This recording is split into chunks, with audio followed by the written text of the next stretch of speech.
যুক্তরাষ্ট্রের দেওয়া আলোচনার প্রস্তাব ইতিবাচকভাবে বিবেচনা করছে ইরান। তবে তেহরান স্পষ্ট জানিয়ে দিয়েছে, চলমান সংঘাতের মধ্যে কোনো আনুষ্ঠানিক সংলাপ সম্ভব নয়।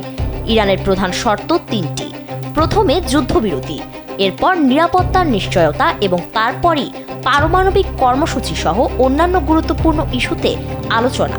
CNN এর প্রতিবেদন অনুযায়ী ডোনাল্ড ট্রাম্প তার জাতীয় নিরাপত্তা উপদেষ্টাদের নিয়ে ইরানের পাঠানো একটি উন্নততর প্রস্তাব পর্যালোচনা করছেন। ইসলামাবাদে ট্রাম্পের বিশেষ প্রতিনিধিদের সফর বাতিলের পর ইরান এই প্রস্তাব পাঠিয়েছে বলে ট্রাম্প ইঙ্গিত দিয়েছেন।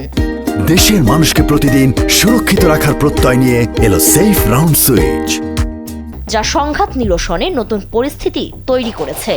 এই প্রস্তাব এমন এক সময়ে সামনে এসেছে যখন হরমুজ প্রণালী ঘিরে অনিশ্চয়তা বিশ্ববাজারে বড় ধরনের প্রভাব ফেলেছে। জ্বালানি পরিবহনের অন্যতম গুরুত্বপূর্ণ এই নৌপথ বন্ধ থাকায় আন্তর্জাতিক বাণিজ্যে চাপ বাড়ছে। ইরান ইঙ্গিত দিয়েছে, সমঝোতা প্রতিষ্ঠিত হলে হরমুজ প্রণালী পুনরায় চালু করা হতে পারে, যা বৈশ্বিক অর্থনীতির জন্য বড় স্বস্তি হতে পারে।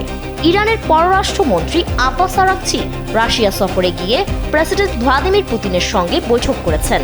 পুতিন জানিয়েছেন, মধ্যপ্রাচ্যে শান্তি প্রতিষ্ঠায় রাশিয়া সম্ভাব্য সব ধরনের সহায়তা দিতে প্রস্তুত। এই বার্তা আন্তর্জাতিক কূটনীতিতে নতুন সমীকরণের ইঙ্গিত দিচ্ছে।